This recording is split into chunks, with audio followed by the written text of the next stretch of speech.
참 예수님, 오늘은 10월 31일 연중 제31주일입니다. 오늘 독서와 말씀의 흐름에 따라서 이 강론은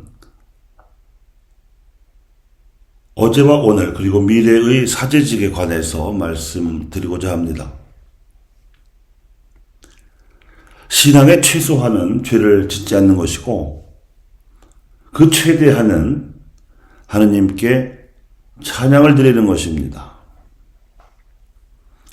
이스라엘은 모세의 이래로 계명을 정해놓고 죄를 짓지 않도록 기준을 마련해 놓았으며 마음과 목숨과 힘을 다하여 하느님을 사랑해야 한다는 목표를 정해 놓았습니다. 기원전 1250년경에 이런 문명을 일으켰던 이스라엘은 당시로서는 첨단 정신 문화를 자랑하는 높은 수준의 종교였습니다.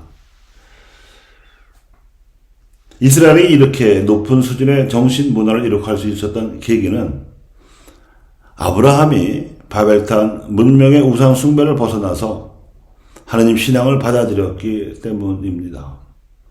바벨탑 문명에서는 인신 제사가 유행했습니다. 처음에는 전쟁의 결과로 사로잡은 포로를 제물로 바치더니 나중에 전쟁이 때문에 지니까 아이들을 제물로 바치기도 했습니다. 그 흔적이 아브라함으로 하여금 아들을 제물로 바치라고 명하신 하느님께서 아브라함이 아들 이삭을 칼로 찌르려던 순간에 천사를 시켜 막으신 일입니다. 그래서 이스라엘의 선진 문명은 사람 대신에 짐승을 불태워서 사람들의 죄를 속죄한다고 믿었던 제사 신앙으로 자리를 잡았습니다. 짐승의 피를 쏟아버리고 그 살코기만 불살라서 사람들의 죄를 용서받을 수 있다는 대속물 신앙에 있어서 전문적으로 하느님께 제사를 봉헌하는 직분이 확립되기 시작한 것은 통일 왕국을 세운 다윗 때였고 대사제와 사제들의 조직이 생겨난 것은 성전을 지은 솔로몬 이후였습니다. 이스라엘 백성 중 11지파는 11조를 내어서 성전 봉사를 맡은 레위 지파를 먹여 살렸고 레위 지파가 낸 11조는 사제들의 몫이었습니다. 게다가 사제들은 별도로 성전세를 거두었고 제사를 지내려던 백성에게는 봉헌하고 난 재물까지 차지했으므로 백성들의 살림살이는 어려웠어도 사제들은 여유로웠습니다. 더군다나 왕과 대신들과 궁정예언자들 등 지도자급 인물들이 모조리 학살당하고 바벨론으로 끌려갔다가 돌아온 이후에는 이 세습 사제들 외에는 이스라엘 안에서 지도자 계층이라고 할 만한 사람들이 죄다 사라졌으므로 사제들이 이스라엘을 다스렸는데 이들은 다윗 시대의 대사제였던 사독의 후손들이어서 사두가이파라 불렸습니다. 예수님께서는 공생활 동안 이 사두가이파 사제들과 대립하셨습니다. 그 대표적인 사건이 성전 정화 사건입니다. 율법에 따라 소년 시절부터 해마다 성전을 방문하여 순례하시던 예수님께서는 당시 사두가이파 사제들이 성전에서 자행하던 온갖 비리와 부패상을 잘 알고 계셨기에 공생활 초기에도 또 말기에도 이 복마전과도 같았던 성전의 질서를 정화시키고자 하셨고 이로써 사두가이파 사제들과의 관계는 그들이 예수님을 죽이려고 할 정도로 악화되었으나 이를 지켜본 백성들은 환호하였습니다. 그리고 예수님께서는 이 성전 대신에 백성들 사이에서 하느님 나라가 다가왔다고 선포하시며 하느님께 이르는 새로운 길을 가르치셨고 제자들에게는 최후의 만찬에서 성죄 성사를 제정하셔서 그 성사 거행의 임무를 맡기심으로써 하느님께 바치는 제사의 새로운 양식도 확립하셨습니다. 여기서 핵심은 예수 그리스도께서 바치신 십자가상 제사로 세상의 죄를 없애셨다는 대속신앙이었는데 이것이 짐승 번제의 대속물 종교에서 한 차원 높게 개혁된 대속 신앙의 제사였습니다. 사제직의 역사가 이루어졌기 때문에 초대교회 신자들은 예수님께 대해서 불명예스러웠던 구약 종교에서 유래된 호칭, 이 사제라는 호칭을 함부로 붙일 수가 없었습니다. 서기 68년과 70년에 두 차례 독립전쟁이 실패로 돌아가고 성전마저 파괴되어 사두가이파가 완전히 몰락하고 나서야 서기 100년경에 히브리서가 쓰여지면서 비로소 예수님께 대사제라는 호칭을 붙여드릴 수 있었습니다. 그래서 신약 성경 안에서 예수님을 대사제라고 불러드린 성서는 히브리서가 유일합니다. 그래서 그리스도교 사제직의 역사는 히브리서를 기점으로 시작되었습니다.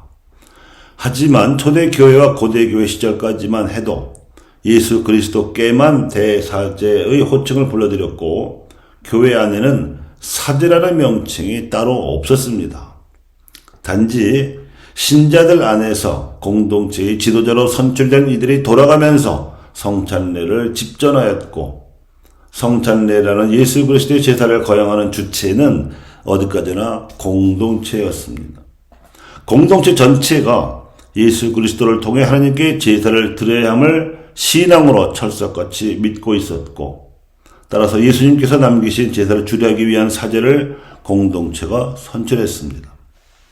그러니까 신약시대의 사제직은 구약시대와 달리 철저하게 봉사직이었고 공동체적이었습니다. 당연히 세습 사제직의 전통 역시 부정되었습니다. 그러던 것이 로마 제국이 멸망하고 그 대신에 로마 제국의 법적인 유산이 가톨릭 교회로 들어와 자리를 잡으면서 12세기 이후 중세부터 오늘날까지 가톨릭 교회 사제직은 독신 남성으로서 제사 봉헌을 전담하는 공직자 신분으로 공착되었습니다. 이를 직무 사제직이라 합니다. 그래서 가려지게 된 평신도들의 공동체가 성사에 참여하고 자신들의 삶을 하나님께 봉헌하는 본연의 사제 직무인 보편 사제직이 강조되기 시작한 때는 20세기 중반에 열린 제2차 바티칸 공회부터였습니다. 공회는 교회 헌장과 사제 직무 교령 그리고 특히 평신도 사도직 교령을 통하여 평신도들이 수행해야 할 보편 사제직을 대단히 강조했는데 거기에는 사제직의 성서적이고 교회적인 전통을 회복해야 할 절박한 필요가 있었기 때문입니다. 즉 히브리서가 어렵사리 회복한 예수 그리스도의 사제직이 온 교회를 통하여 계승되게 하기 위해서였고 사도단의 으뜸이었던 베드로 사도 역시 이를 강조한 바가 있습니다. 여러분은 선택된 결례이고 임금의 사제단이며 거룩한 민족이고 그분의 소유가 된 백성입니다. 공회의 가르침에 따르면 평신도들이 행해야 할 보편 사제 직무는 첫째는 직무 사제직을 맡은 사제들이 집전하는 성사에 특히 성체 성야에 참여하여 예수 그리스도의 사제직을 계승하는 일이고 이로써 대속 신앙을 받아들여 수용하는 일입니다. 이는 예수님께서 당신 목숨을 바쳐 세우신 유산입니다. 주교와 신부들로 이루어진 직무사제들은 성사를 집전할 의무가 있고 이들의 봉사를 통해 평신도들을 비롯한 온 교회가 성사를 거행합니다.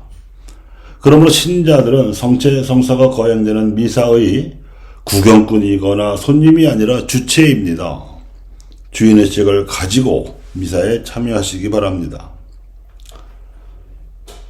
보편 사제 직무의 두 번째는 성사생활의 지향이 가리키는 대로 자신의 온 삶을 하나님께 바쳐드리는 일로서 이를 통해 하나님을 닮도록 창조된 피조물인 우리 인간이 자신의 삶을 제물로 삼아 하나님께 봉헌하는 제사적인 실존이 실현되고 따라서 대속 신앙도 실천할 수 있게 됩니다. 예수 그리스도를 따라서 우리의 삶으로서 세상의 죄를 없애자는 것입니다. 그러기 위하여 필요한 것은 성사가 거행되는 성당이 거룩하듯이 우리의 삶이 이루어지는 모든 곳, 즉 가정이나 일터, 그리고 모든 활동 장소를 거룩하게 변화시키는 노력입니다. 특히 가부장이요 가모장으로서 부부는 가정교회의 사제로서 가족이 모여 함께 기도하고 아이들에게 하나님의 축복을 전해주는 안수이식의 사명감을 가져야 마땅합니다. 그래야 하나님을 마음을 다하고 정신을 다하고 몸을 다해서 사랑하고 이웃을 제 몸처럼 사랑하는 삶이 가능할 것입니다. 이렇게 하나님께 바쳐드리는 제사는 역사적으로 볼 때 우상 종교에서 이루어지던 인신 공양 풍습에서 구약 유다교에서 실시한 짐승의 번제로 개혁되었던 것이 1단계였다고 볼 수 있습니다. 그리고 2단계에서 당신 자신을 십자가상에서 봉헌하신 예수님 이후에 예수 그리스도를 통해서 바치는 성사로 신약의 제사 전통이 확립되었습니다. 이제 마지막 남은 제사 전통의 과제는 사제 직무의 공동체성을 회복함으로써 제사적 실존을 살아가게 되는 것입니다. 모든 사람이 하나님을 닮는 삶을 살아야 하고 그러기 위해서 모든 사람이 자신의 삶을 하나님께 바칠 줄 알아야 하겠기 때문입니다. 교우 여러분, 공예가 가르치는 사제직의 미래상이 우리 교회 현실 안에 확고하게 자리를 잡기를 기도합니다. 감사합니다.